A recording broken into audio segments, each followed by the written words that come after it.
السلام علیکم ورحمۃ اللہ وبرکاتہ۔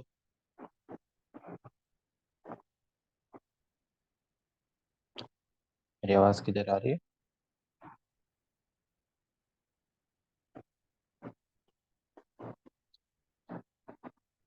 بسم اللہ الرحمن الرحیم، الحمد للہ رب العالمین، والصلاة والسلام على اشرف الانبیاء والمرسلین، سیدنا محمد وعلى آلہ وصحبہ اجمعین، اما بعد۔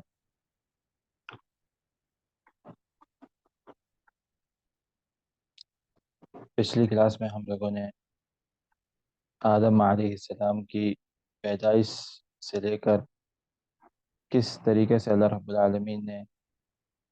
ان فرشتوں کو حکم دیا کہ آدم علیہ السلام کو سجدہ کیا جائے، اور ساتھ ہی ساتھ یہ حکم ابلیس کے لیے بھی تھا کہ وہ بھی آدم علیہ السلام کو سجدہ کرے۔ تو کس طریقے سے پھر ابلیس نے اس کو انکار کیا اس حکم کا، اور تکبر کیا اور کافرین میں سے ہو گیا، یہ ہم لوگوں نے پچھلی کلاس میں پڑھا۔ پھر اس کے بعد فرماتے ہیں اللہ رب العالمین، اعوذ باللہ من الشیطان الرجیم، بسم اللہ الرحمن الرحیم، وَقُلْنَا يَا آدَمُ اسْكُنْ أَنْتَ وَزَوْجُكَ الْجَنَّةَ وَكُلَا مِنْهَا رَغَدًا حَيْثُ شِئْتُمَا وَلَا تَقْرَبَا هَذِهِ الشَّجَرَةَ فَتَكُونَا مِنَ الظَّالِمِينَ فَأَزَلَّهُمَا الشَّيْطَانُ عَنْهَا فَأَخْرَجَهُمَا مِمَّا كَانَا فِيهِ وَقُلْنَا اهْبِطُوا بَعْضُكُمْ لِبَعْضٍ عَدُوٌّ وَلَكُمْ فِي الْأَرْضِ مُسْتَقَرٌّ وَمَتَاعٌ إِلَى حِينٍ۔ فرمایا اللہ رب العالمین نے وَقُلْنَا، واو واپس آ گیا، اور قلنا، قل کہنا، نہ ہم نے کہا، یعنی کہ اللہ رب العالمین نے کہا، یا آدم، یا حرف ندا، آدم اے آدم، وقلنا یا آدم، اور ہم نے کہا اے آدم، اسکن انت و زوجک، رہو، اسکن یعنی کہ رہنے کے معنی میں ہے، تم یہاں پر قیام پذیر ہو، اسکن انت، انت تم، و زوجک اور تمہاری بیوی، الجنہ جنت میں۔ تو ہم نے کہا، یعنی کہ اللہ رب العالمین نے کہا، اے آدم، تم یہاں تمہاری رہائش، تمہاری اور تمہاری بیوی کی رہائش یہاں پر ہے اس جنت میں، وَكُلَا اور تم دونوں کھاؤ پیو، منہا اس میں سے، رغدن جہاں سے چاہو، حیث شئتما وَكُلَا منہا رغدن اطمینان کے ساتھ، حیث شئتما جہاں سے تم لوگ چاہو وہاں سے اطمینان کے ساتھ کھا سکتے ہو تم دونوں، وَلَا تَقْرَبَا اور ہرگز قریب نہ ہو، هذه الشجرة اس درخت کے، فَتَكُونَا مِنَ الظَّالِمِينَ تو اگر تم اس درخت کے قریب ہوئے تو کیا ہوگا، فَتَكُونَا تو تم ہو جاؤ گے، من الظالمین ظالموں میں سے۔ تو یہاں پر اس آیت میں فرمایا اللہ رب العالمین نے، اے آدم، تم اور تمہاری بیوی اس جنت میں رہو اور کھاؤ پیو پورے اطمینان کے ساتھ جہاں سے چاہو، اور اس درخت کے ہرگز قریب نہ ہونا، اگر ایسا ہوا تو تم ظالموں میں سے ہو جاؤ گے۔ اس آیت میں اللہ رب العالمین نے آدم علیہ السلام کے اوپر ہونے والے انعامات کا ذکر کیا ہے کہ کس طریقے سے اللہ رب العالمین نے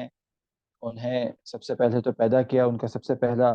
جو فضل ہے وہ یہ تھا کہ اللہ رب العالمین نے ان کو اپنے ہاتھوں سے پیدا کیا۔ ہم یہ آگے چل کے دیکھیں گے انشاءاللہ۔ یہاں پر اللہ رب العالمین نے صرف یہ بتایا کہ اللہ رب العالمین نے ان کو پیدا کیا، لیکن آگے چل کے بتایا کہ لما خلقت بیدی، کہ اس آدم جس کو ہم نے اپنے ہاتھوں سے پیدا کیا۔ تو سب سے پہلا آدم علیہ السلام کا جو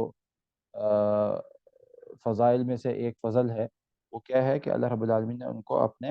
ہاتھوں سے پیدا کیا۔ پھر اس کے بعد دوسرا فضل کیا تھا کہ فرشتوں سے ان کو سجدہ کرایا گیا۔ اللہ رب العالمین نے فرشتوں کو، جنات کو اور فرشتوں کو حکم دیا تھا کہ وہ آدم علیہ السلام کو سجدہ کریں۔ تیسرا کیا تھا؟ تیسرا یہ ہے کہ اللہ رب العالمین نے آدم علیہ السلام کو اور ان کی بیوی کو رہنے کے لیے جنت عطا کی تھی، کہ جنت میں کہا تھا کہ آپ لوگ یہاں پہ رہیں گے۔ تو یہ وہ تیسرا فضل ہے جو اللہ رب العالمین نے آدم علیہ السلام کے اوپر کیا۔ پھر اس کے بعد ہمیں یہاں سے یہ بھی پتہ چلتا ہے کہ آدم علیہ السلام کی پیدائش کے بعد اللہ رب العالمین نے حوا علیہ السلام کو بھی پیدا کر دیا تھا جنت میں داخلے سے پہلے، کیونکہ یہاں پہ اللہ رب العالمین ان دونوں کو حکم دے رہا ہے کہ تم دونوں جنت میں رہو، یعنی کہ آدم علیہ السلام کے بعد حوا علیہ السلام کو بھی اللہ رب العالمین نے ان کے لیے پیدا کیا تھا، اور تاکہ یہ کہ وہ دونوں ساتھ رہیں، سکینت ایک دوسرے سے اختیار کریں، اور وہ دونوں ساتھ ہی جنت میں رہیں۔ یہاں پر اللہ رب العالمین نے اس کا تذکرہ نہیں کیا، لیکن آگے چل کے ہم لوگ دیکھیں گے حوا علیہ السلام کا بھی تذکرہ آ جائے گا کہ وہ کس طریقے سے پیدا ہوئے۔ سورہ نساء میں اس کی تفصیل موجود ہے۔ تو یہاں پر اللہ رب العالمین نے صرف ایک اشارہ دیتے ہوئے کہا کہ ہم نے آدم سے اور اس کی بیوی سے کہا کہ وہ جنت میں رہیں۔ وَقُلْنَا يَا آدَمُ اسْكُنْ أَنْتَ وَزَوْجُكَ الْجَنَّةَ وَكُلَا مِنْهَا رَغَدًا حَيْثُ شِئْتُمَا، اور کھائیں پیئیں پورے اطمینان کے ساتھ جہاں سے چاہیں۔ وَلَا تَقْرَبَا هَٰذِهِ الشَّجَرَةَ، اور ہرگز قریب نہ ہوں اس درخت کے۔ اور یہ جو درخت تھا، اس کی تفصیل میں کوئی ایسی بات موجود نہیں ہے کہ یہ کس چیز کا درخت تھا۔ یہ جو ساری تفصیل ہے یہ ہمیں اسرائیلیات میں سے مل جاتی ہیں، یعنی کہ یہود و نصارہ کی کتابوں میں سے۔ تو وہاں پہ ان کی کتابوں میں جو معلومات ابھی موجود ہے، اس کا حکم بھی ہم لوگ دیکھ چکے ہیں کہ اس کا کیا حکم ہے، کوئی بتا سکتا ہے؟ اگر ہمیں کوئی چیز ہمیں اسرائیلیات میں سے ملتی ہے تو ہم کیا کریں گے؟ ہم اس کو لے لیں گے، اس کے اوپر ایمان لیں گے کہ یہ چیز صحیح ہے، یا اس کے اوپر ہم اس کا انکار کر دیں گے، یا کیا کریں گے ہم لوگ؟ السلام علیکم ورحمۃ اللہ وبرکاتہ۔ سر، اگر وہ ہمارے دین کے خلاف نہیں جاتی ہماری شریعت کے مطابق تو پھر اس کو مان لیا جائے گا، لیکن عمل کے لحاظ سے نہیں۔ ٹھیک ہے، یعنی کہ اگر وہ ہمارے دین کے خلاف نہیں جا رہی تو ہم اس کو قبول کر لیں گے۔ جی۔ صحیح، اور کوئی؟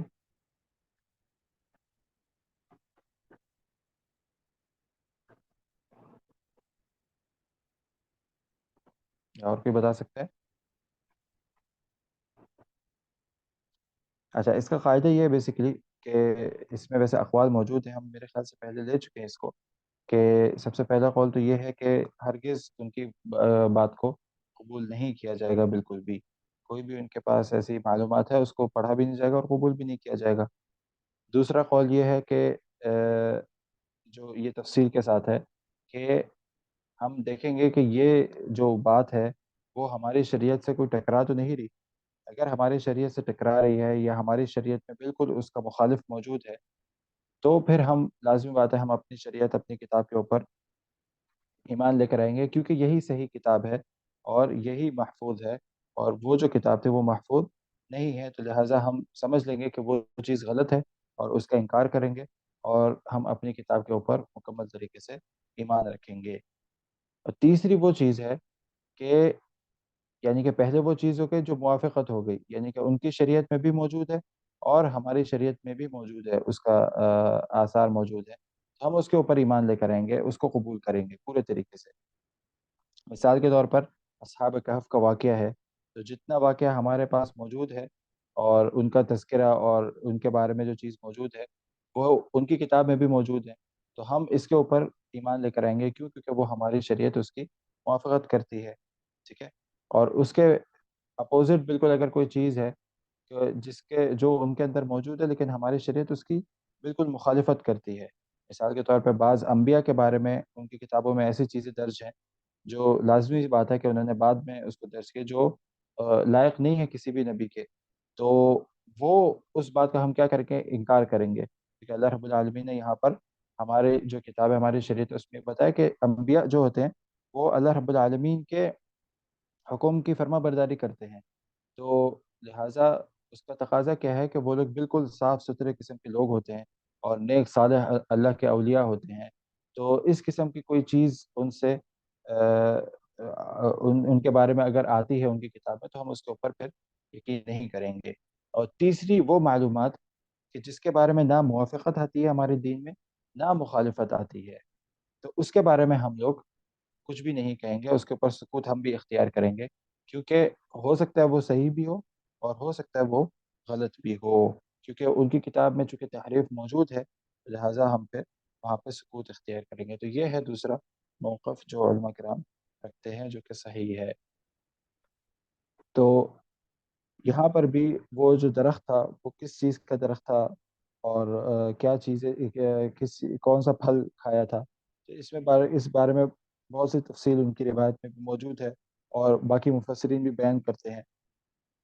لیکن یہ کہ شریعت میں مطلب صحیح طور پہ کوئی حدیث میں یا قرآن کریم میں اس بات کا کوئی اشارہ موجود نہیں ہے کہ وہ کس چیز کا درخت تھا یا کون سا پھل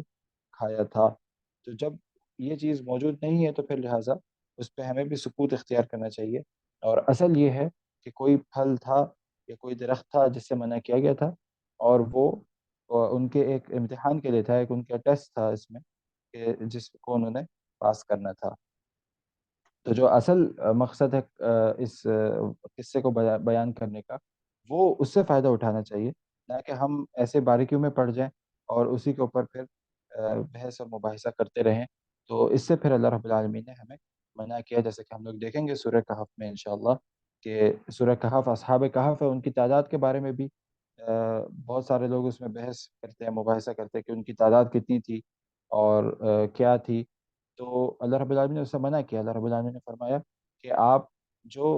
بتا دیا گیا اس کے اوپر ایمان رکھیں اور جو نہیں بتایا اس کے بارے میں بحث نہ کریں، ٹھیک ہے؟ تو یہ ایسی معلومات ہے جس کا اگر آپ کو پتہ نہیں بھی ہے تو آپ کو اس میں بحث پڑھنے کی ضرورت نہیں ہے، کیونکہ جو اصل مقصد تھا اللہ رب العالمین کو آپ کا یہ قصہ بیان کرنے کا وہ بتا دیا واضح طور پر، تو انسان اس سے فائدہ اٹھائے نہ کہ ان باریکیوں میں بحث کرے۔ تو یہاں پہ فرمایا اللہ رب العالمین نے وَلَا تَقْرَبَا هَذِهِ الشَّجَرَةَ کہ آپ دونوں اس درخت کے قریب نہ جا، فَتَكُونَا مِنَ الظَّالِمِينَ کیونکہ آپ دونوں پھر خسارے میں پڑ جائیں گے۔ اگر آپ لوگ اس کے قریب گئے یعنی کہ کلام کا مقصد کیا ہے، اگر آپ اس کے قریب گئے تو پھر آپ لوگ خسارے میں پڑ جائیں گے۔ اور ظالم یہاں پر جو لفظ استعمال کیا اللہ رب العالمین نے وہ کیا ہے؟ ظلم، آپ اپنے اوپر ظلم کر بیٹھیں گے، آپ ظالموں میں سے ہو جائیں گے۔ تو یہ اس سے یہ پتہ چلتا ہے کہ کوئی بھی اللہ رب العالمین کی جو نافرمانی ہے جب کوئی انسان کرتا ہے تو وہ بیسیکلی اپنے اوپر ظلم کر رہا ہوتا ہے، اپنے نفس پر ظلم کر رہا ہوتا ہے، کیونکہ وہ اللہ رب العالمین کی نافرمانی کر رہا ہے، اور اس جسم کا اس مخلوق کا یہ حق ہے کہ وہ اپنے خالق کی فرما برداری کرے، تو جب وہ فرما برداری نہیں کر رہا، نافرمانی کر رہا ہے، تو لہٰذا وہ اپنے اوپر ظلم کر رہا ہے، اور جس ظلم کے اثرات اس کے دل پر بھی پڑتے ہیں اور اس زمین پر بھی پڑتے ہیں جیسا کہ ہم لوگ پڑھ چکے ہیں۔ تو فرمایا یہاں پہ اللہ رب العالمین نے کہ اے آدم تم سکینت اختیار کرو، یعنی کہ رہائش اختیار کرو تم اور تمہاری بیوی اس جنت میں۔ اب یہاں پر بھی مفسرین کے اقوال موجود ہیں کہ یہ جنت کون سی جنت ہے، یہ وہ حقیقی جنت ہے جو کہ آسمانوں پر ہے، یا اللہ رب العالمین نے اس دنیا میں کوئی ایسی جگہ بنا کے رکھی تھی جو جنت تھی، تو واللہ اعلم۔ یہاں پر چونکہ جنت کا ہی تذکرہ ہے اور کوئی ایسا دلیل ہمیں نہیں ملتی کہ یہ کوئی اور جنت تھی جو زمین پہ تھی، لہٰذا ہم اسی کے اوپر ایمان رکھیں گے کہ وہ وہی جنت ہے کہ جو اللہ رب العالمین نے بنائی ہے جو آسمانوں پر ہے، تو اس جنت میں اللہ رب العالمین نے ان کو رکھا ہوا تھا، اور ایک درخت سے منع کیا تھا۔ کیوں منع کیا تھا؟ ان کے اپنے ٹیسٹ کے لیے، تاکہ ان کو اس بات کا پتہ چل جائے کہ یہ جو ابلیس ہے، یہ جو شیطان ہے، یہ تمہارا کھلا دشمن ہے۔ تو یہاں پر اللہ رب العالمین نے ان دونوں سے کہا کہ آپ لوگ جنت میں رہیں اور کھائیں پئیں جہاں سے چاہیں، اور اس ایک درخت سے دور رہیں، اگر ایسا نہ کیا تو آپ لوگ ظالموں میں سے ہو جائیں گے، ظلم کرنے والوں میں سے ہو جائیں گے۔ پھر اگلی آیت میں فرمایا اللہ رب العالمین نے فَأَزَلَّهُمَ الشَّيْطَانُ عَنْهَا، فَأَزَلَّ یعنی کہ پھسلا دیا، دھوکا دلوا دیا، الشیطان شیطان نے، عنہا اس سے، فأزلہم الشیطان عنہا شیطان نے پھسلا دیا ان دونوں کو، ہما، ہما کے ضمیر دونوں کے لیے استعمال ہوتی ہے، فأزلہم الشیطان عنہا کہ پھسلا دیا شیطان نے ان دونوں کو اس سے، فأخرجہما تو نکال باہر کیا، مما کانا فیہ اس جگہ سے جہاں وہ دونوں موجود تھے، وقلنا اہبطوا اور پھر ہم نے کہا، یعنی کہ اللہ رب العالمین نے کہا، اہبطوا بعضکم لبعض عدو تم اتر جاؤ، اہبطوا یعنی کہ تم اتر آؤ، وقلنا اہبطوا بعضکم لبعض عدو اور تم آپس میں ایک دوسرے کے دشمن رہو گے، عدو یعنی کہ دشمنی کرو گے، آپس میں ایک دوسرے کے دشمن رہو گے، وَلَكُمْ فِي الْأَرْضِ اور تمہارے لیے ہے اس زمین پر، مستقر یعنی کہ ٹھکانہ، رہنے کی جگہ، وَمَتَاعٌ إِلَى حِينٍ اور تمہارا روز مرہ کا سامان جو تمہیں چاہیے، تمہاری ضرورت کی اشیاء یہاں پر موجود ہیں اس زمین پر، إِلَى حِين اس وقت تک، ایک محدد وقت تک جو اللہ رب العالمین نے رکھا ہے۔ تو یہاں پہ فرمایا اللہ رب العالمین نے کہ پھسلا دیا شیطان نے ان دونوں کو اس چیز سے پھسلا دیا، یعنی کہ یہاں پہ مراد یہ حکم بھی ہو سکتا ہے کہ اس حکم سے پھسلا دیا اور انہوں نے اس حکم پہ نافرمانی کر لی، اور یہاں پہ مراد وہ جنت بھی ہو سکتی ہے کہ اس جنت سے پھسلا دیا اور جنت سے وہ دونوں نکال باہر کر دیے گئے۔ اور یہاں پر جیسے کہ ہم لوگ دیکھ سکتے ہیں کہ اللہ رب العالمین نے فرمایا فَأَزَلَّهُمَا ان دونوں کو پھسلا دیا، تشریح میں بھی ترجمے میں یہ بات موجود ہے، تو شیطان نے دونوں کو اس سے پھسلا دیا۔ تو ہما کی جو ضمیر استعمال ہوتی ہے وہ دو شخص کے لیے ہوتی ہے، یعنی کہ آدم علیہ السلام اور حوا علیہ السلام۔ یہاں سے ہمیں کیا پتہ چلا کہ آدم علیہ السلام اور حوا علیہ السلام دونوں نے ہی نافرمانی کی اور دونوں ہی جنت سے نکال دیے گئے، کیونکہ یہ چیز بہت زیادہ مشہور ہے کہ جو پھل کھانے والے تھے وہ حوا علیہ السلام تھے، بلکہ آدم علیہ السلام نے نہیں کھایا تھا، لیکن حوا علیہ السلام کی وجہ سے بھی آدم علیہ السلام کو نکال باہر کیا۔ تو ایسی کوئی چیز ہمیں دین سے، قرآن کریم سے نہیں ملتی، بلکہ یہاں پر یہی موجود ہے کہ وہ دونوں نے نافرمانی کی اور دونوں کو ہی اس کی وجہ سے نکال باہر کر دیا گیا۔ تو فَأَزَلَّهُمَ الشَّيْطَانُ عَنْهَا اصلاح دیا شیطان نے ان دونوں کو اس سے، یعنی کہ اس جنت سے،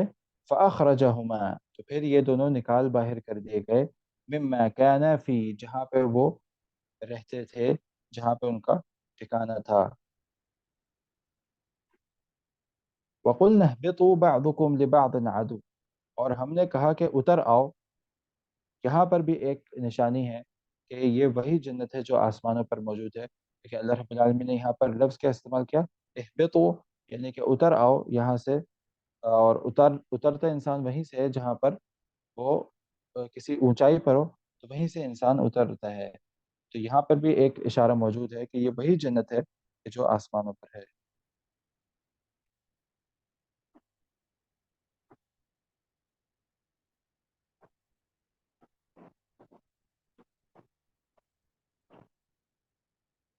یہ کیا سوال پوچھے کہ عنہا کس طریقے سے لوٹ رہا ہے، سمجھ نہیں ہے، کس طرف لوٹ رہا ہے؟ ہاں یہ ویسے جنت کی طرف بھی ہو سکتا ہے اور حکم کی طرف بھی ہو سکتا ہے کہ اس حکم سے پھسلا دیا یا اس جنت سے پھسلا دیا، اور زیادہ تر یہاں پہ یہی لگ رہا ہے کہ اس جنت سے پھسلا دیا، کیونکہ آگے بھی آگے فَأَخْرَجَهُمَا اور نکال باہر کیا، تو فَأَزَلَّهُمَا الشَّيْطَانُ عَنْهَا یعنی کہ پھسلا دیا شیطان نے وہاں سے، اس سے یعنی کہ اس جنت سے یہاں پہ مراد ہو سکتا ہے، فَأَخْرَجَهُمَا اور پھر نکال باہر کر دیے گئے، مِمَّا كَانَ فِي جہاں پر وہ لوگ تھے، وَقُلْنَا اهْبِطُوا اور پھر اللہ رب العالمین نے فرمایا کہ اتر آؤ، اتر جاؤ، بَعْضُكُمْ لِبَعْضٍ عَدُوٌّ اور تم آپس میں ایک دوسرے کے دشمن رہو گے۔ اور یہاں پر بھی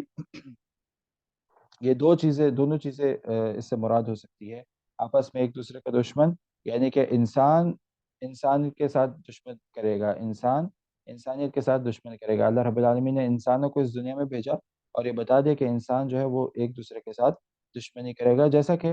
ہم لوگ پڑھ چکے ہیں کہ فرشتوں نے بھی کہا تھا کہ یہ جو ہے وہ زمین پر خون ریزی کرے گا اور فساد قائم کرے گا، تو یہاں پر وہ بھی ہو سکتا ہے کہ یہ انسان آپس میں ایک دوسرے کے ساتھ دشمنی کریں گے، اور یہ بھی مراد ہو سکتا ہے کہ یہ جو شیطان ہے یہ دشمن رہے گا انسانوں کا، جو کہ یہ یہاں پہ زیادہ قریب یہی لگ رہا ہے، واللہ اعلم۔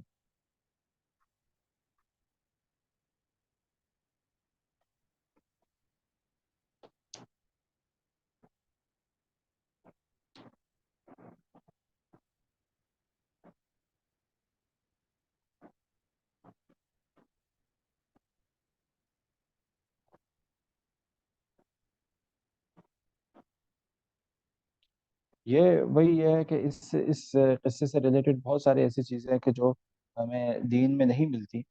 جیسے کہ یہ کہ وہ شیطان کیسے جنت میں آ گیا اور کیسے اس طریقے اس نے کیا کیا۔ تو بہرحال اس میں بہت ساری تفصیلات آپ کو دوسری جگہ سے سننے کو ملتی ہے، سنی سنائی باتیں ہیں، لیکن دین میں ایسی کوئی چیز نہیں ہے۔ تو ہم لوگ جیسے کہ پڑھ چکے ہیں، دیکھ چکے ہیں کہ دین میں جو چیز ہے اس کے اوپر ہم نے پورے طریقے سے ایمان رکھنا ہے، اور جس میں ہمیں باریکی نہیں بتائی گئی، اس کا مطلب یہ ہے کہ اس کی باریکی جاننے میں ہمارا کوئی فائدہ نہیں تھا۔ یعنی کہ آدم علیہ السلام اور حوا علیہ السلام کا قصہ بہت کئی جگہ پہ آگے بھی قرآن کریم میں آیا ہے، لیکن یہ تفصیل نہیں آئی، دوسری بہت ساری تفصیلات دوسری جگہ پر موجود ہیں،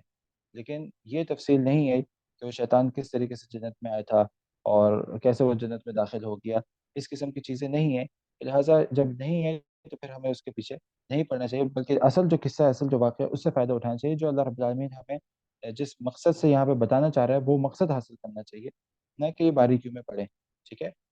اللہ رب العالمین کی جنت ہے، دونوں مخلوقات بھی اللہ رب العالمین کی ہے، اور اللہ رب العالمین سے سوال کرنے والا کوئی نہیں ہے۔ ٹھیک ہے، تو اللہ رب العالمین نے ان سے ایک امتحان لینا تھا، آدم علیہ السلام اور حوا علیہ السلام کو بتانا تھا کہ ایک ایسی مخلوق ہے کہ جو آپ کی عداوت میں ہے، آپ کی دشمنی ہے، آپ کی دشمن ہے، اور آپ کا کھلا دشمن ہے وہ،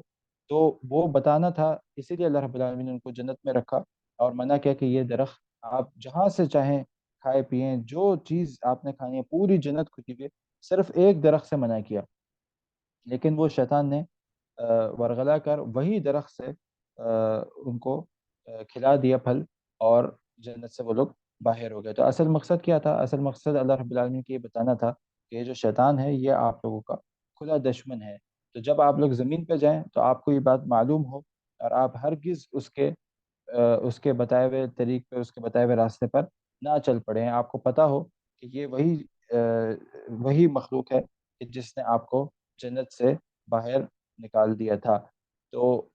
یہ بتانا اصل مقصد ہے اللہ رب العالمین کا، اور اس کے بعد یہ قصہ بیان کرنے کا بھی وہاں پہ آدم علیہ السلام اور حوا علیہ السلام کو بھی یہی بتانے کا مقصد تھا کہ ایک دفعہ آپ جنت میں داخل کر دیے گئے، پھر کس طریقے سے باہر کیے، کس کی وجہ سے باہر کیے؟ اللہ رب العالمین کی نافرمانی کی وجہ سے وہ لوگ باہر ہو گئے، اور وجہ کون بنا؟ وجہ یہی آپ لوگوں کا کھلا دشمن بنا۔ تو ان کو بھی یہ بتانا مقصد تھا، اور پھر یہ قصہ بیان کر کے اللہ رب العالمین نے ہمیں بھی یہ بتانا چاہا کہ ہم بھی تاکہ اس بات کو اچھے طریقے سے سمجھ لیں کہ شیطان وار کس قسم کا کرتا ہے، ٹھیک ہے، اور اس سے کیسے ہم لوگ بچ سکتے ہیں، اور ان سب سے ساری چیزوں سے پہلے یہ کہ ہم لوگ اس بات کو واقعی مان لیں کہ شیطان جو ہے یہ ہمارا کھلا دشمن ہے۔ تو یہ اصل بتانے کا مقصد ہے، اور ہم اس سے فائدہ اٹھائیں گے انشاءاللہ تعالی۔ ٹھیک ہے، تو یہاں پہ فرمایا اللہ رب العالمین نے وَقُلْنَا اهْبِطُوا بَعْضُكُمْ لِبَعْضٍ عَدُوٌّ، اور پھر تم لوگ اتر آؤ اور تم آپس میں ایک دوسرے کے دشمن رہو گے۔ تو یہاں پہ جیسے ہم نے بتایا کہ یہ دشمنی جو ہے یہ دونوں ہی مراد ہو سکتے ہیں، لیکن یہاں پر خاص طور پہ زیادہ قریب یہ ہے کہ جو شیطان ہے وہ تمہارا دشمن ہوگا۔ وَلَكُمْ فِي الْأَرْضِ مُسْتَقَرٌّ، اور اس زمین پر تمہارا ٹھہرنا ہے، ٹھکانہ ہے، تمہارا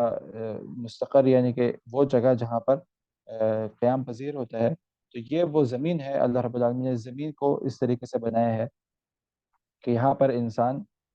کے لیے اللہ رب العالمین نے اس کے رہنے کا سامان، رہنے کا ایٹماسفیئر، رہنے کی ساری چیزیں اللہ رب العالمین نے یہاں پر رکھی ہے۔ وہ متاعن، اور سامان رکھا ہے ایک وقت محدد تک، اور یہ وقت محدد کب ہے؟ یہ وقت محدد اگر انفرادی طور پہ دیکھا جائے تو ہر انسان کے لیے تب ہے جب اس کی آنکھیں بند ہو جاتی ہیں، جب وہ موت کے منہ میں داخل ہو جاتا ہے، تو اس سے پھر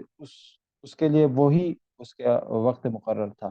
اور اگر اجتماعی طور پہ دیکھا جائے تو اس سے مراد وہ قیامت کا دن ہے کہ جب یہ ساری زمین کو ختم کر دیا جائے گا، اور اللہ رب العالمین اس پہ جو چیزیں ہیں جو رہنے کے قابل ہیں ان کو بھی ختم کر دے گا، سورج ختم ہو جائے گا اور ساری چیزیں ختم ہو جائیں گی، بالکل یہ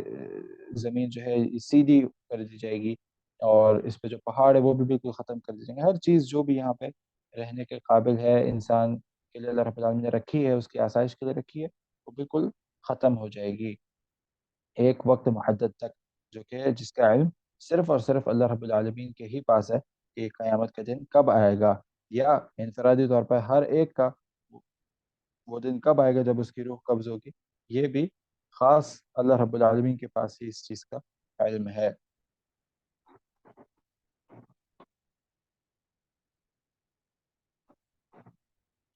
تو یہاں پر اللہ رب العالمین نے فرمایا کہ شیطان نے ان دونوں کو پھسلا دیا اور نکال باہر کیا اس جگہ سے جہاں پر وہ لوگ تھے، اور پھر ہم نے کہا کہ تم لوگ اتر آؤ اور تم دونوں آپس میں ایک دوسرے کے دشمن رہو گے، وَلَكُمْ فِي الْأَرْضِ، اور تمہارے لیے زمین پر ٹھکانہ ہے اور سامان ہے ایک وقت محدد تک۔ پھر فرمایا اللہ رب العالمین نے اس کے بعد فَتَلَقَّى آدَمُ مِن رَبِّهِ كَلِمَاتٍ فَتَابَ عَلَيْهِ، فتلقى پھر حاصل کر لیا، پھر اتارا گیا اللہ رب العالمین کی طرف سے اور سیکھ لیا، فتلقى آدم، آدم نے من ربه اپنے رب کی طرف سے کلمات کچھ کلمات، فتاب علیہ تو پھر ان کلمات سے توبہ کی، ان کلمات کے ذریعے توبہ کی، انہ هو التواب الرحیم، بے شک وہی ہے جو توبہ قبول کرنے والا ہے اور پھر اس کے بعد رحم کرنے والا ہے۔ تو یہاں پر اللہ رب العالمین نے فرمایا کہ وہ جو کلمات تھے، آدم علیہ السلام نے جب یہ گناہ کر لیا تھا اور یہ نافرمانی ان سے ہو گئی تھی، اور وہ جب زمین کی طرف بھیج دیے گئے تو پھر ان کو جب احساس ہوا تو پھر یہ اللہ رب العالمین کی طرف سے یہ کلمات آئے، اور اللہ رب العالمین کی طرف سے ہی یہ کلمات اللہ رب العالمین نے ہی ان کو سکھائے، اور پھر اس کلمات کے ذریعے ہی آدم علیہ السلام نے دعائیں کی، اور پھر اللہ رب العالمین نے اس دعا کو قبول کیا۔ اور یہاں پر پھر دوبارہ یہی کہ اصل مقصد کیا ہے یہاں پر بتانے کے، ساری باتیں بتانے کا مقصد یہی ہے کہ وہ جو ہمارا موضوع چلتا آ رہا ہے کہ ہدایت، کہ یہ ہدایت اللہ رب العالمین کی طرف سے ہی آتی ہے، اور پھر ہمارا کام کیا ہے کہ اس ہدایت کو حاصل کریں۔ تو یہ ہدایت سے پھر روکنے والا کون ہے، اس کا دشمن کون ہے، تو یہاں پہ اللہ رب العالمین نے اس دشمن کے بارے میں بتانا چاہا جو کہ شروع سے ہی انسانوں کا دشمن، کھلا دشمن چلتا آ رہا ہے، تو یہاں پر اللہ رب العالمین نے اس کے بارے میں بتایا کہ جو آپ کو اس ہدایت سے روکے گا اور اس ہدایت سے آپ کو گمراہ کرے گا، اور کیسے اس نے گمراہ کیا یہ ہم لوگوں نے دیکھا،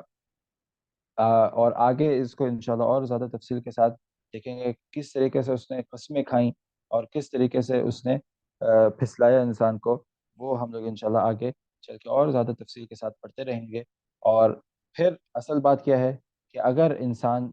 پھسل جائے اور بہک جائے تو پھر اصل چیز کیا ہے، اصل چیز یہ ہے کہ دوبارہ رجوع کیسے کرنا ہے۔ اللہ رب العالمین نے ایک حدیث میں آتا ہے نا کہ انسان تو گناہوں کا پتلا ہی ہے، انسان تو گناہ کرے گا ہی، لیکن اصل مومن اور اصل بندہ وہ ہے کہ جو گناہ کرے اور پھر دوبارہ اپنے رب کی طرف لوٹ آئے، گناہ ہو جائے اگر اس سے تو فوراً اپنے رب کی طرف لوٹ آئے، یہی ایک مومن کی نشانی ہے کہ جب بھی اس سے اگر کوئی گناہ سرزد ہو جاتا ہے وہ فوراً اپنے رب کی طرف لوٹ آتا ہے، تو اس کے اندر یہ احساس کا ہونا، یہی ایک اصل میں ایمان کی نشانی ہے کہ آپ کے اندر یہ احساس موجود ہو کہ میرے سے خطا ہو گئی ہے، گناہ ہو گیا، تو فوراً پھر وہ اپنے رب کے سامنے بیٹھ جائے۔ اور جب ایک انسان گناہوں میں بڑھ جاتا ہے، گناہوں میں آگے نکل جاتا ہے، تو پھر اللہ رب العالمین اس سے یہ جو احساس ہے اس کو چھین لیتا ہے، کیونکہ اس کے دل پر اتنے زیادہ دھبے موجود ہوتے ہیں، اتنے زیادہ زنگ آلود ہو چکا ہوتا ہے کہ اللہ رب العالمین نے اس کے اندر سے یہ احساس کو ہی ختم کر دیتا ہے، اور پھر اس کے بعد جو وہ گناہ کرتا رہتا ہے اس کا اس پہ کوئی اثر نہیں ہوتا۔ تو گناہ ہو جانا ایک نارمل سی بات ہے، لیکن اصل بات کیا ہے کہ آپ اس گناہ پر واپس رجوع ہو جائے فوراً، فوری طور پر، اور گناہ کا بھی ہو جانا یہ بھی ایک ایسی چیز ہے کہ جس کی طرف انسان جان بوجھ کے نہ جائے، کہ جان بوجھ کے جانا یہ بہت خطرناک بات ہے۔ گناہ ہو جانا، ٹھیک ہے، آپ نے کوئی ایسی چیز دیکھ لی آپ جو نہیں دیکھنا چاہ رہے تھے، تو یہ چیز یہ ہوتا ہے کہ کسی گناہ کا ہو جانا، ٹھیک ہے، تو گناہ ہو جانا کوئی بڑی بات نہیں ہے۔ ہاں، خود گناہ کی طرف جانا، خود گناہ کی پلاننگ کرنا، خود گناہ کے بارے میں سوچنا، تو یہ چیز بہت زیادہ خطرناک ہے، اور یہ بھی ایک ایسی چیز ہے جو آپ کو گناہ کی طرف دھکیلتی ہے۔ تو اس بارے میں آپ نے سوچنا نہیں ہے، اس بارے میں پلاننگ نہیں کرنی، بلکہ آپ نے اس سے دور رہنا ہے۔ اس کے باوجود اگر ہو جائے تو پھر آپ نے فوراً اللہ رب العالمین کے سامنے بیٹھ جانا ہے اور اس گناہ کی معافی مانگنی ہے۔ اور پھر یہ کلمات کیا تھے جو اللہ رب العالمین کی طرف سے آئے؟ یہ وہ کلمات ہیں جو آگے چل کے ہم لوگ سورہ اعراف میں اللہ رب العالمین ہمیں بتائیں گے، اور یہ بہت عظیم الشان دعا ہے۔ کون سی دعا ہے یہ؟ ربنا ظلمنا انفسنا وان لم تغفر لنا وترحمنا لنکونن من الخاسرین۔ ربنا، اے ہمارے رب، اور یہی ہم لوگ دیکھتے ہیں کہ ہر دعا کے آغاز میں یا تو اللہم ہوتا ہے یا ربنا ہوتا ہے، اور یہ اصل میں کیا ہے؟ یہ اصل میں وہی ایک وسیلہ ہے کہ جو ہم استعمال کرتے ہیں اپنی دعاؤں میں اللہ رب العالمین کے سامنے، جس کی تربیت تعلیم ہمیں اللہ رب العالمین کی طرف سے ہی ملی ہے۔ یہاں پہ آیا ہے واضح طور پر کہ یہ جو کلمات ہیں یہ اللہ رب العالمین کی طرف سے آئے، اور انہی کلمات سے آدم علیہ السلام نے توبہ کی۔ تو وہ کون سے کلمات ہیں؟ ربنا، یعنی کہ اے ہمارے رب، اے وہ ذات کہ جس نے ہمیں پیدا کیا، جو ہمیں ابھی چلا رہا ہے، اور جو آگے ہماری تدبیریں کرتا ہے۔ تو یہ ایک وسیلہ ہو گیا کہ اللہ رب العالمین تو ہی وہ ذات ہے جس نے ہمیں پیدا کیا ہے، اسی لیے ہم لوگ تیری ہی عبادت کرتے ہیں، اسی لیے ہم تیرے سامنے ہی ابھی بیٹھے ہیں، اسی لیے ہم تیرے سے ہی مغفرت مانگتے ہیں، اسی لیے ہم تیری ہی مدد چاہتے ہیں۔ تو ربنا، اے ہمارے رب، ظلمنا، ہم نے اپنے نفس پر ظلمنا انفسنا، ہم نے اپنے نفسوں پر ظلم کر لیا ہے۔ تو یہاں پر یہ وہی چیز موجود ہے کہ انسان جب کوئی بھی گناہ کرتا ہے تو ہر گناہ ظلم ہوتا ہے، اور ظلم عظیم کیا ہے؟ سب سے بڑا ظلم کیا ہے؟ سب سے بڑا ظلم وہ شرک ہے کہ جو انسان اپنے رب کے ساتھ کرتا ہے۔ ان الشرک ظلم عظیم، جیسے ہم سورہ لقمان میں دیکھیں گے، تو وہ ظلم عظیم ہے۔ لیکن یہ وہ ظلم ہے جو انسان اپنے نفس پر کر لیتا ہے، جو بھی گناہ، جو بھی نافرمانی وہ کر رہا ہے، تو گویا کہ وہ اپنے نفس پر ظلم کر رہا ہے۔ یہاں پہ آیا ربنا ظلمنا انفسنا، اے ہمارے رب، ہم نے ظلم کر لیا ہے اپنے نفس پر، وَإِن لَّمْ تَغْفِرْ لَنَا، اور اگر تو نے ہمیں معاف نہ کیا، وَإِن لَّمْ تَغْفِرْ لَنَا، اگر تو نے معاف نہ کیا، ہماری مغفرت نہ کی، وَتَرْحَمْنَا، اور ہمارے اوپر رحم نہ کیا، لَنَكُونَنَّ مِنَ الْخَاسِرِينَ، تو ہم لوگ پھر خسارہ پانے والوں میں سے ہو جائیں گے۔ اگر تو نے ہمارے اوپر یہ دو چیزیں نہ کی تو ہم لوگ ان لوگوں میں شامل ہو جائیں گے، ہمارا شمار ان لوگوں میں ہو جائے گا جو خسارہ پانے والے ہیں، خسارہ اٹھانے والے ہیں، نقصان اٹھانے والے ہیں۔ خسارے سے کیا مراد ہے؟ یعنی کہ نقصان مراد ہے کہ ہم لوگ نقصان اٹھانے والوں میں ہمارا شمار ہو جائے گا۔ اور یہاں پر بھی وہی دو چیزوں کا جواب دیا گیا ہے۔ کیا فرمایا اللہ رب العالمین نے؟ فَتَلَقَّى آدَمُ مِن رَبِّهِ كَلِمَاتٍ، آدم علیہ السلام کو اپنے رب کی طرف سے کلمات ملے، فَتَابَ عَلَيْهِ، تو انہوں نے ان کلمات کے ذریعے توبہ کی، إِنَّهُ هُوَ التَّوَّابُ الرَّحِيمُ، کیونکہ وہی ہے جو توبہ کو قبول کرنے والا ہے اور اس کے بعد رحم کرنے والا ہے۔ یہ اللہ رب العالمین کی صفات میں شامل ہے کہ اللہ رب العالمین سب سے پہلے توبہ کو قبول کرنے والا ہے، یعنی کہ جو گناہ انسان سے ہو جاتا ہے اللہ رب العالمین اس کو معاف کرنے والا ہے، اور پھر اس معافی کے بعد کیا ہے؟ اس معافی کے بعد اس پر رحم بھی کرتا ہے۔ یہ نہیں کہ معاف کر کے، اور مخلوق کا ایک کیا عمل ہوتا ہے، مخلوق کا ایک کیا طرز عمل ہوتا ہے کہ وہ اگر کوئی غلطی ہو جاتی ہے کسی سے تو وہ اس کو معاف تو کر دیتے ہیں لیکن بھولتے نہیں ہیں، معاف تو کر دیتے ہیں لیکن پھر اس کے بعد اس کو پھر تانے بھی مارتے ہیں، اور اس کے اوپر پھر اعتراض بھی کرتے ہیں، اور اس کے دل میں وہ بات رہتی ہے ہمیشہ۔ لیکن اللہ رب العالمین، وہ خالق کائنات، اس کی کیا صفات ہیں کہ وہ معاف کر دیتا ہے جب، تو پھر اس کے بعد پھر رحم بھی کرتا ہے۔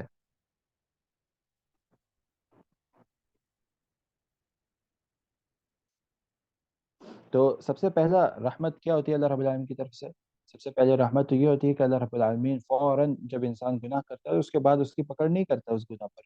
بلکہ آپ کو مہلت دیتا ہے، آپ کو ڈھیل دیتا ہے. تو یہ اللہ رب العالمین کی سب سے بڑی رحمت کی علامت ہے کہ اللہ رب العالمین جب بھی انسان، چونکہ انسان کمزور ہے اور انسان سے گناہ سرزد ہو جاتے ہیں، تو اگرچہ اللہ رب العالمین نے اتنی ساری رحمتوں کے اندر اس کو رکھا ہوا ہے، لیکن اس کے باوجود اللہ رب العالمین اس کو فوراً اس کی گرفت نہیں کرتا، بلکہ اللہ رب العالمین اس کو مہلت دیتا ہے کہ یہ اپنی معافی اگر کرنا چاہے، معافی مانگنا چاہے تو اس کو اللہ رب العالمین مہلت دیتا ہے، بلکہ فوراً گرفت نہیں کرتا، پھر بھی اپنی رحمتوں کی بارش اس کے اوپر کرتا رہتا ہے. جیسے کہ ہم لوگ دیکھتے ہیں کہ یہ مشرکین جو ہیں، جو اللہ رب العالمین کے ساتھ شرک کرتے ہیں، کسی اور کو اپنا معبود بناتے ہیں، ان کے اوپر بھی اللہ رب العالمین کی بے شمار رحمتیں نازل ہو رہی ہیں، ابھی ہوتی ہیں، ابھی بھی ہو رہی ہیں اور آگے بھی ہوتی رہیں گی. کیوں؟ کون سی رحمت؟ یہ ہوا کی رحمت ہے، پانی کی نعمت ہے، یہ ساری نعمتیں رحمتیں ان کے اوپر بھی نازل ہوتی رہتی. تو یہ کیا ہے؟ یہ مہلت ہے اللہ رب العالمین جو ان کو دے رہے ہیں، اور ایک وقت محدد تک کہ اگر وہ چاہیں اس میں معافی مانگنا تو وہ ان کے پاس یہ مہلت ہے. اگرچہ وہ اللہ رب العالمین کے ساتھ اور اپنے نفسوں پر اتنا بڑا ظلم کر رہے ہیں کہ جس سے اللہ رب العالمین بہت زیادہ غصے میں آ جاتا ہے، اور اللہ رب العالمین نے سب کو بنایا ہے، پھر کیسے وہ برداشت کر لے کہ وہ پھر جب عبادت کی باری آئے، عبادت کا وقت ہے، تو پھر انسان کسی اور کی طرف جا کے اس کی عبادت کرے. تو یہ اللہ رب العالمین کو سخت ناپسند ہے. یہاں تک کہ اللہ رب العالمین نے انبیاء علیہ السلام کو بھی ارشاد فرمایا کہ اگر آپ لوگوں نے بھی شرک کیا تو آپ کے بھی اعمال برباد کر دیے جائیں گے. اور خاص طور پہ پھر اللہ کے رسول صلی اللہ علیہ وسلم سے بھی محمد رسول اللہ صلی اللہ علیہ وسلم سے بھی مخاطب ہو کے فرمایا کہ اگر اے نبی آپ نے بھی شرک کیا تو آپ کے بھی تمام اعمال برباد کر دیے جائیں گے. یہ یہ بتانے کا مقصد کیا تھا بتانے کا؟ اس میں مقصد یہ تھا اللہ کے رسول صلی اللہ علیہ وسلم نے شرک تو نہیں کرنا، لیکن اصل اس میں بتانے کا مقصد کیا ہے کہ اللہ رب العالمین کو کتنا برا لگتا ہے یہ جو ظلم ہے، یہ کتنا بڑا ظلم ہے، اس کی کتنی عظمت ہے. یہ عظمت بتانے کے لیے اللہ رب العالمین نے یہ ایسے الفاظ استعمال کیے کہ اے نبی صلی اللہ علیہ وسلم اگر آپ نے بھی شرک کیا، حالانکہ اللہ کے رسول جو ہے وہ اللہ کے خلیل ہیں، اللہ کے سب سے پسندیدہ دوست ہیں، سب سے قریبی دوست ہیں، لیکن یہ کہ اس کے باوجود اگر آپ نے بھی شرک کیا تو آپ کے بھی تمام اعمال برباد کر دیے جائیں گے. اتنا سخت ناپسند اللہ رب العالمین کو یہ جو جرم ہے، لیکن اس کے باوجود جب ایک انسان کرتا ہے تو اللہ رب العالمین اس کو مہلت دیے ہوئے ہیں. بلکہ اس کے علاوہ بھی اللہ رب العالمین کی کڑہورا رحمتیں اور نعمتیں اس کے اوپر نازل ہو رہی ہیں. اللہ رب العالمین اس کو روکتا نہیں ہے بلکہ مہلت دیتا ہے. پھر اس کے بعد خاص طور پہ مؤمنین کے اوپر کیا رحمت ہے؟ مؤمنین کے اوپر یہ رحمت ہوتی ہے کہ اللہ رب العالمین اس کے دل میں یہ احساس ہوتا ہے، جب بھی وہ گناہ کر رہے تھے فوراً اس کے دل میں یہ احساس آ جاتا ہے کہ میں نے نافرمانی کر لی ہے. تو یہ احساس کا ہونا بہت بڑی رحمت کی نشانی ہے اللہ رب العالمین کی طرف سے کہ اللہ رب العالمین مؤمنین کے لیے اس نے یہ احساس کو بھی رکھا ہے جو اس کو واپس کھینچ کے اپنے دین کی طرف اور اپنے رب کی طرف لے کر آتا ہے.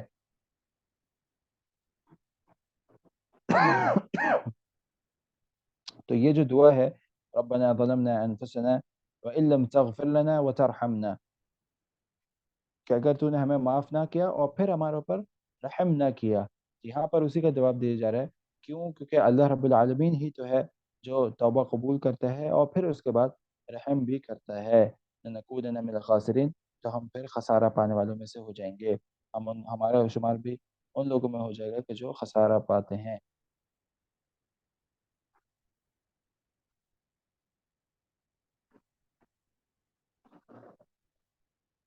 تو یہاں پر اللہ رب العالمین نے یہ بھی بتا دیا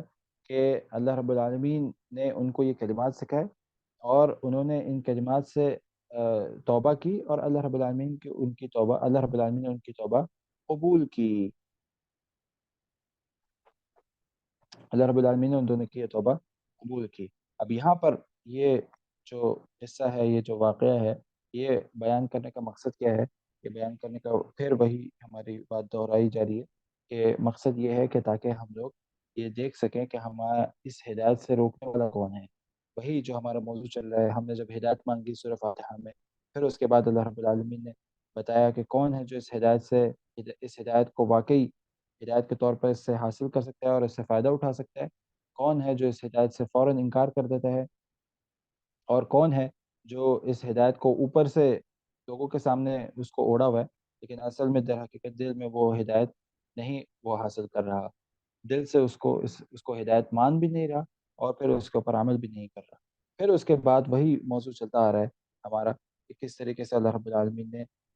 انسان کو بنایا، اور پھر اس کا دشمن جو ہے، جو اس ہدایت سے اس کو روکنے والا ہے، اس کے بارے میں بھی تفصیل کے ساتھ اللہ رب العالمین نے یہاں پر بتایا۔ تو اصل مقصد کیا ہے؟ اصل مقصد پھر یہی ہے کہ اس ہدایت کی طرف آیا جائے، اور اس سے شیطان آپ کو روکے گا ہی روکے گا۔ یہ نہیں ہو سکتا کہ شیطان آپ کے پیچھے آئے نہ، اور آپ سیدھے راستے پہ ہی چلتے رہیں، ایسا نہیں ہو سکتا۔ آپ سیدھے راستے پہ آئیں گے، وہ آپ کو بھٹکائے گا، آپ بھٹک جائیں گے، اب آپ کا کام کیا ہے؟ اب آپ کا کام ہے دوبارہ آپ واپس اس راستے پر آ جائیں، پھر وہ آپ کو بھٹکائے گا، پھر آپ دوبارہ اس راستے پر آ جائیں، پھر وہ آپ کو بھٹکائے گا، پھر دوبارہ آپ اس راستے پہ آ جائیں، یہاں تک کہ آپ کا آخری لمحہ آ جائے، آپ کا وہ لمحہ آ جائے کہ جو اللہ رب العالمین نے آپ کے لیے جو وقت رکھا ہے وہ وقت آ جائے۔ تو اس وقت کے آنے سے پہلے پہلے آپ نے یہ کوشش کرتے رہنا ہے، اسی کوشش میں لگے رہنا ہے کہ آپ اس سیدھے راستے پہ دوبارہ لوٹ کر آتے رہیں، اور وہ آپ کو بھٹکاتا رہے گا، آپ دوبارہ لوٹ کر آتے رہیں۔ یہی ایک مومن کی نشانی ہے۔ گناہ انسان سے ہو جاتے ہیں تو اس گناہ پہ مایوس نہیں ہو جانا کہ بس اب میرے سے گناہ ہو گیا، اب تو میں گناہ گار ہی ہوں۔ اور اکثر لوگ یہ سننے میں آتے ہیں کہ ہم تو گناہ گار ہی ہیں، اور ہمارے ساتھ تو یہی ہونا ہے۔ تو یہ مایوسی ہے، یہ مایوسی بھی نہیں ہونی چاہیے، اور نہ آپ کیونکہ مایوسی جو ہے وہ اللہ رب العالمین کو وہ بھی ایک رحمت سے آپ مایوسی کر رہے ہیں اصل میں۔ آپ اپنے گناہ کو جب اس طریقے سے اس کے بارے میں بتاتے ہیں، تو آپ در حقیقت اللہ رب العالمین کی رحمت سے مایوس ہو گئے، کہ اللہ رب العالمین اتنی زیادہ رحمت نہیں کر سکتا، جو کہ اللہ رب العالمین کے لیے بالکل بھی مشکل نہیں ہے۔ ایک حدیث قدسی میں آتا ہے کہ اللہ رب العالمین فرماتا ہے کہ یا ابن آدم انک لو اتیتنی بقراب الارض خطایا، اے آدم کے بیٹے، اگر تو پوری زمین بھر کر گناہوں کی میرے سامنے لیا، اور میرے سے اس حالت میں ملاقات کر کہ تیرے پاس گناہوں سے بھری ہوئی پوری زمین موجود ہے، یعنی کہ زمین کے مقابلے کے گناہ تیرے پاس موجود ہے، اتنے بڑے بڑے گناہ، اور تو اس حالت میں میرے سے آ کے مل، اور لیکن اس میں کیا ہے؟ ایک شرط ہے، اس میں کیا ہے؟ شرک نہیں ہونا چاہیے، شرک اس میں نہ ہو، اس کے علاوہ بھی پوری زمین جتنی بڑی یہ زمین ہے اتنے تیرے گناہ ہوں، اور تو اس حالت میں میرے سے ملے، ہاں اس میں شرک نہ ہو، اور تو کیسے میرے ساتھ ملے گا؟ میں کس حالت میں آؤں گا تیرے سامنے؟ میں اس حالت میں آؤں گا کہ میں اتنے ہی مغفرت تیرے سامنے لے کر آؤں گا، یعنی کہ وہ اللہ رب العالمین وہ سارے گناہوں کو معاف کر دے گا۔ اللہ رب العالمین کے لیے وہ بڑی بات نہیں ہے۔ ہاں بس اصل چیز کیا ہے؟ اصل چیز یہ ہے کہ انسان شرک سے محفوظ رہے، اور یہی چیز وہ حدیث بطاقہ والی جو آتی ہے اس میں بھی موجود ہے، کہ کس طریقے سے وہ جو شخص ہے وہ 99 دفاتر رجسٹر اس کے پاس ہوں گے گناہوں سے بھرے ہوئے، اور ہر ایک رجسٹر کی طول اور عرض کتنی ہوگی؟ مد نگاہ، یعنی کہ انسان جتنی دور دیکھ سکتا ہے اتنی اس کی لمبائی اور چوڑائی ہوگی، اور اتنے بڑے بڑے رجسٹر پورے اس کے گناہوں کے ساتھ بھرے ہوئے، اور اس کے مقابلے پہ کوئی نیکی نہیں۔ تو جب وہ ایک پلڑے پہ رکھے جائیں گے، اور اللہ رب العالمین اس بندے سے پوچھے گا کہ اے بندے تیرے پاس کوئی ایسی نیکی ہے جو ان کے مقابلے پہ لائی جائے؟ تو وہ بندہ کہے گا اللہ رب العالمین مجھے کوئی ایسی نیکی نہیں پتہ کہ جو اس کے مقابلے پہ لا سکیں، اور وہ اس کا مقصد یہی ہوگا کہ اگر لائی بھی گئی تو وہ نیکی اس کا مقابلہ کیسے کر سکے گی؟ اتنے بڑے بڑے گناہوں کا مقابلہ کیسے کوئی نیکی کر سکتی ہے؟ تو پھر اللہ رب العالمین فرمائے گا کہ تیری ایک نیکی ہے جو میرے پاس ہے، اور پھر یہ بطاقہ ایک پرچی لے کے آئی جائے گی جس پہ یہ کلمہ توحید لا الہ الا اللہ لکھا ہوا ہوگا۔ تو جب وہ یہ پرچی جب دوسرے پلڑے پہ رکھی جائے گی، اس کے مقابلے پہ ان تمام رجسٹر 99 رجسٹر کے مقابلے پہ جب رکھی جائے گی، تو اس کا وزن بھاری ہو جائے گا، اور وہ جو گناہ ہیں وہ سارے ختم ہو جائیں گے۔ تو یہ وہ عظمت ہے توحید کی، کہ جس کے بدلے اللہ رب العالمین آپ کے سارے گناہوں کو معاف کر سکتا ہے۔ یہاں پہ ہمیں پتہ چلا کہ یہ جو ظلم ہے اس میں جو سب سے بڑا ظلم ہے، اس سے اگر انسان بچ گیا تو یہ باقی چھوٹے چھوٹے ظلم انشاءاللہ اتنے بڑے نہیں ہوتے، اللہ رب العالمین اس کو معاف کر سکتا ہے۔ دوسرا یہ کہ انسان جان بوجھ کے کسی گناہ کی طرف نہ جائے، جان بوجھ کے گناہوں سے بچے، اور اس کے بعد جو گناہ خود سرزد ہو جائے انسان سے، اس پہ فوراً توبہ کر لے۔ اگر کوئی گناہ اس نے کر بھی لیا، جان بوجھ کے بھی ہو گیا، تب بھی فوراً وہ اللہ رب العالمین کے سامنے بیٹھ جائے، لیکن کوشش یہ کرے کہ جان بوجھ کے کسی گناہ کی طرف نہ آ جائے، جو گناہ خود سرزد ہو جاتے ہیں اس پہ اللہ رب العالمین سے فوراً توبہ طائب ہو جائے، تو یہی ایک مومن کی نشانی ہے۔ سب سے پہلے کیا آیا؟ سب سے پہلے یہ آیا کہ آپ گناہوں سے بچیں۔ اگر ہو گیا کوئی گناہ تو فوراً آپ کا یہ عمل ہو کہ اسی وقت بغیر کوئی لمحہ ضائع کیے بغیر اسی وقت آپ اللہ رب العالمین کے سامنے بیٹھ جائیں۔ تو یہاں پر یہ اللہ رب العالمین نے ہمیں یہ آداب سکھائے ہیں پچھلی چند آیت میں، کہ کس طریقے سے شیطان آپ کو بہکاتا ہے، شیطان آپ کے پیچھے لگا ہوا ہے، شیطان نے یہ قسم کھائی ہے اللہ رب العالمین کے سامنے، اللہ رب العالمین کی عزت کی قسم کھائی ہے کہ میں اس انسان کو اپنے ساتھ جہنم میں لے کر جاؤں گا، اس انسان کو میں نہیں چھوڑوں گا جس نے میری عزت کو ختم کر دیا، اور اس انسان کو میں برباد کر کے ہی رہوں گا۔ تو اس نے قسم کھائی ہے، اور وہ اسی قسم کے اسی قسم کے اوپر وہ شروع سے محنت کر رہا ہے، اور ابھی بھی اس کی محنت یہی ہوتی ہے کہ کسی طریقے سے اس انسان کو ختم کیا جائے۔ سب سے بڑا جو اس کا وار ہوتا ہے وہ یہی ہوتا ہے کہ کسی طریقے سے انسان کو شرک کی طرف لایا جائے، کیونکہ ایک دفعہ اس کو بھی یہ بات پتہ ہے کہ اگر یہ شرک میں ملوث ہو گیا تو اگر اس نے اس دنیا میں توبہ نہیں کی تو پھر آخرت میں وہ اس کا ٹھکانہ جہنم ہی ہے، اس کے تمام اعمال برباد ہو جاتے ہیں۔ تو اس لیے وہ سب سے پہلے کوشش یہی کرتا ہے کہ انسان کو شرک کی طرف لایا جائے، اور شرک سے پھر بچانے والی چیز کیا ہے جو اللہ رب العالمین نے اس دنیا میں رکھی ہے؟ وہ یہی ہدایت ہے اور یہی علم ہے کہ جو آپ کو شرک سے محفوظ رکھتا ہے۔ کہ جب آپ کے پاس علم ہوگا، آپ کو پتہ ہوگا کہ کیا چیز ہے کہ جو شرک میں داخل کر دیتی ہے، اور کہ کس طریقے سے میں اس سے بچ سکتا ہوں، تبھی آپ جا کے اس سے بچ سکتے ہیں۔ پھر جب اس کو پتہ چل جاتا ہے کہ یہ جو بندہ ہے اس کے پاس علم ہے، یہ شرک نہیں کر سکتا، پھر اس کو گناہوں میں وہ گناہوں کے بار اس کے اوپر کرتا ہے اور اس کو گناہ میں ملوث کر دیتا ہے، اور وہ گناہ میں ملوث کر کر کے اس کو کوشش ہوتی ہے کہ یہ اس پہ مستمر رہے، ان گناہوں پہ وہ مستمر رہے، کیونکہ جب وہ مستمر ہو جائے گا تو اس کے دل سے اس کی اہمیت ختم ہو جائے گی، اور پھر وہ گناہ کو گناہ ہی نہیں سمجھے گا۔